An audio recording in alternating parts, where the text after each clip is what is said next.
সব কিছু হুটহাট করে ঠিক হয়ে গেছে গা। না না না, কাঠ তখনও সাফাইতে পারতাছি না।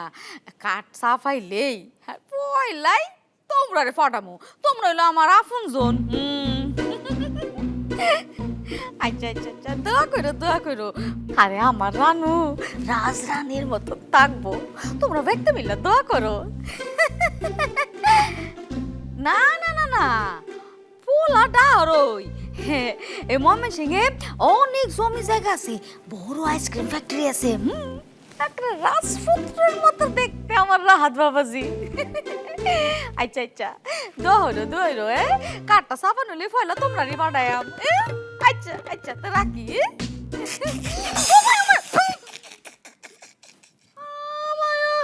আমি তো ভাবছি বাড়িতে মধ্যে শিয়াল ঢুকছে। আফা, শিয়াল তো এমনি আসে তাই না, কোন আপনি? ও মায়া মায়া, কেন শিয়াল আইব করতো? তুমি কি ভাই মুরগি ভালো নাকি? মুরগি ফালি না ফা, এটা ঠিক কইছইন, কিন্তু এই বাড়িটার লোভ তো আপনি ছাড়তে পারতেছেন না। এর লেগে দিনের মধ্যে 2-3 বার আইসা আমরা ইম্পর্টেন্ট টাইমগুলি নষ্ট করতেছেন। আরে বাইসান রে, তোমার সময় অত দাম? তো কই এলো সালমা বিবি, তোমার লগে কথা কইতে হইলে কত টাকা বেশি দাম লাগবো? আপা হুনুই ভিজিট দিওন লাগবো, কয়দিন পরে লাইনে দাঁড়ায় থাকবেন, সেইটা টাইমও পাইতেন না। আচ্ছা আফা, আচ্ছা বিরক্ত করুন না তো।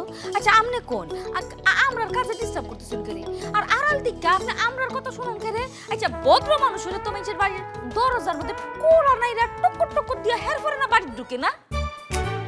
বাড়িটা যে আমার, এটা করলাম মনে রাখবো গো সালমা বিবি। তুমি ওই লাগা বাড়াইটা লান থাকবো কেমন? ইয়ো মর্জিনার মা, কই গেল গো? আমার বোনের লেগে চেয়ার কিছু আনছো না করে?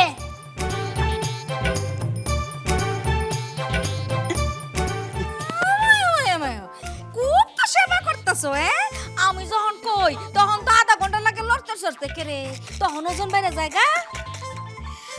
আর সালমা বিবি, এটা বুঝন লাগে কার ওজন কত দূর? একেবারে ঠিক কইছি না বা, আত্মের ওজন দিয়ে কে মানুষের ওজন মাফুন যায়। আপনি কই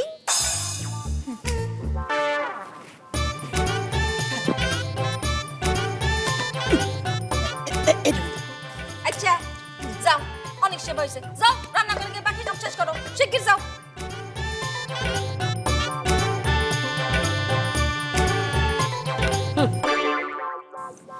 তো সালমা বিবি, মাইয়ার বিয়া কি অকরে পাকনা করে লাইছো নাকি? ওই রমি বাহ, দিনটাই ঠিক হয়েছে নাকি? নয় নয় ওইব দিনটাই ঠিক করছো না তো জনে জনে মানুষের আত্মীয় স্বজনে দিয়ে ফোন করে দাওয়াত দিতেছো, বিষয়টা কি? আর খরচাপাতি করতে আইব গো, অবশ্যই এটা আমার জানি কোনো লাভ নাই। মাস গেলে বাড়ি ভাড়ার টাকাটা আমার গয়না দিলেই চলবে, আমারই তার মধ্যে মাথা কামানোর কোনো দরকার নেই। শিয়ালের মতন শুধু আসলে তো হইতো না, মাথায় তো অনেক বুদ্ধি হইছে আপনার। হ্যাঁ আপনি অন্য যান, আমরা কাজ করতে দেন। মর্জিনার মা, আরে ছাদে যাও না কেরে, কাপড়গুলি তুলো, সন্ধ্যা যেতেছে তো। সালমা বিবি, মাইয়ার বিয়া ভাবনা করছো, জনে জনে আত্মীয় স্বজন কতজনে তুমি ফোন করে খবর দিলা, আর আমিও তো কাছে তোমার, আমার একটা ফোন দিতে ভুলে গেলা। হ্যাঁ আবার হুনুই, আমি অনেক আগে আমনের নাম আমার আত্মীয়র তালিকা থেকে বাদ দিয়ে দিছি।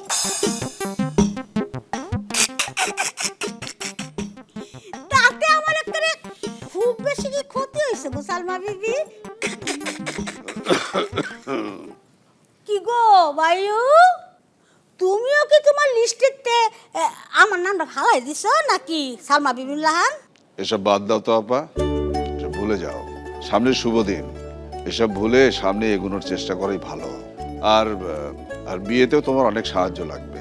বায়ু, সাহায্য তো করুনই যায়, তো আমার আবার একটু আর্থিক সংকট যাইতেছে। না না, আমি টাকা পয়সার কথা বলিনি। তুমি পাশে থেকে মানসিকভাবে আমাকে সাহায্য করবে। আই আই জামান মাস্টার কি কইতাছুই না? হ্যাঁ আমরা সাহায্য করলে এটা মানসিক সাহায্য হইব, বরঞ্চ মানসিক অত্যাচার হইব। ঠাক ঠাক ঠাক ঠাক করে শিয়ালের মতো ইচ্ছা মানুষের মাথা গরম করে দিব।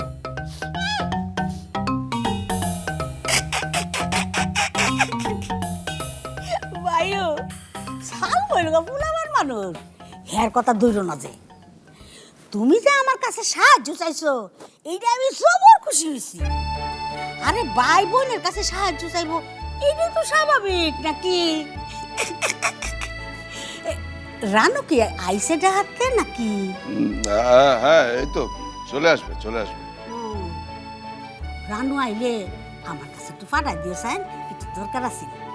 আর তুমি আমার ভাই না, তোমার কোন রকম সাহায্য লাগলে তুমি আমার জানাইতে ভুললো না ভাইও, কেমন? তেলা যাই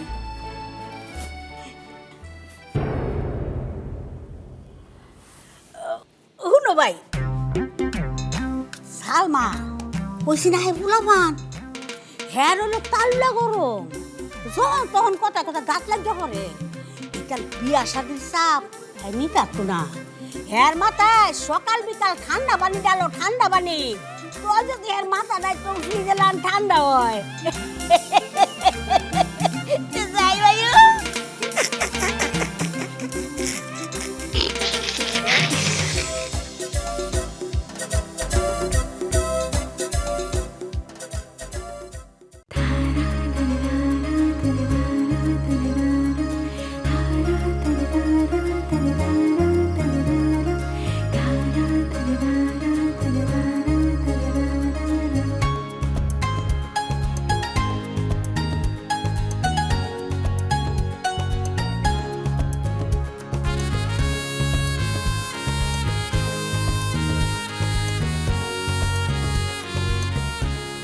কি হলো তোর, নামবি না?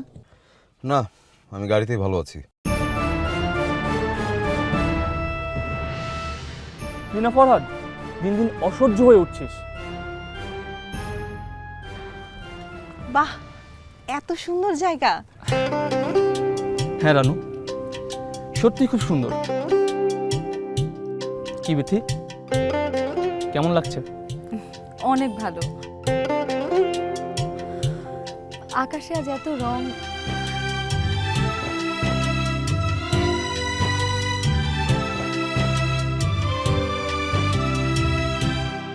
আমরা যেখানে একসাথে সূর্যাস্ত দেখব, কেমন? রানু,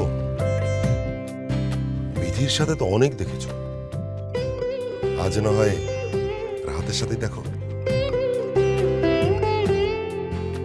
হ্যাঁ কাইসার ভাই, আজকের এই সূর্যাস্ত রানু আমার সাথে দেখবে, আর বিথি আজকে কিচ্ছু বলতে পারবে না।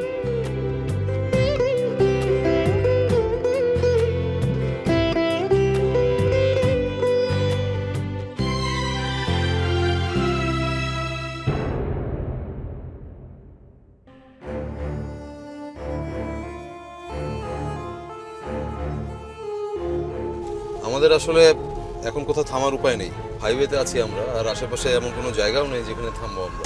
তার উপর তাড়াতাড়ি পৌঁছতে হবে আমাদের।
কি হলো বিথি, কাঁদছো কেন? বিথি,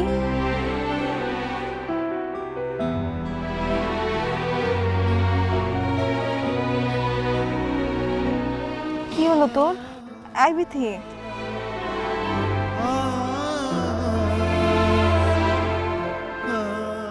আমরা কি এখন যেতে পারি? হ্যাঁ অবশ্যই, চলো।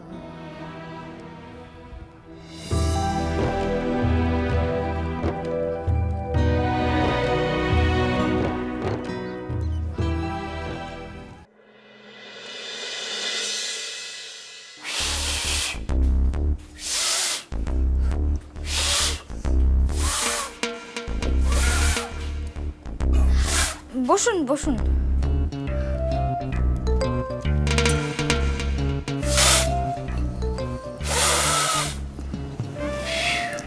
আপনি হোমওয়ার্ক ঠিকমতো করেননি না? করলে তো না পারার কথা না? ওই পড়াশোনা খুব চাপ ছিল তো তাই। ও, আপনি যেন কিসে পড়ছেন? বিয়ে ফোর্থ ইয়ার। আপনাকে দেখে কিন্তু কিছুতেই সেরকমটা মনে হচ্ছে না। আচ্ছা, আপনার সাথে উদ্ভট ছেলেটা উনি কোথায়? ঠিকই তো, ওকে তো আমি অনেকক্ষণ ধরে খুঁজছি, পাচ্ছি না। কই যে গেল বুঝলাম না। মাগরিবের আজান পড়েছে, আজ আমি যাই। বাহ, এত অনুগত ভদ্র ছেলে আপনি। তাহলে সেদিন আমাকে দেখে শীষ দিয়েছিলেন কেন? আর দিব না, সরি। গুড। তাহলে শিক্ষাটা কি হলো? কোনো কিছুই ঠিকমতো না জেনে করতে নেই, সেটা শেষ হোক, খেলা হোক, আর হোক সেটা পড়াশোনা। আরে ঠিকমতো না জেনে কোনো কিছু করলে তো সারা জীবন সাফার করতে হবে, বোঝা গেল? আমাকে কেউ কখনো এভাবে আগে বলেনি।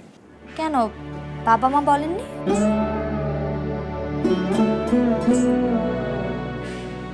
মানে জন্মের পর থেকে বাবাও ব্যবসা নিয়ে ব্যস্ত থাকে সব সময়।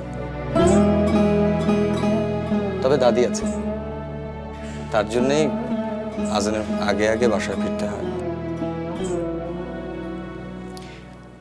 আজ তো চা খাওয়া হলো না, সিদ্দিক ভাই নেই, তো আমি যাই। ইচ্ছে করলে আমাদের বাসায় খেতে পারেন, যাবেন? বাসায় না, থাক, আজ না, অন্য একদিন। আজ আমি যাই। হ্যাঁ,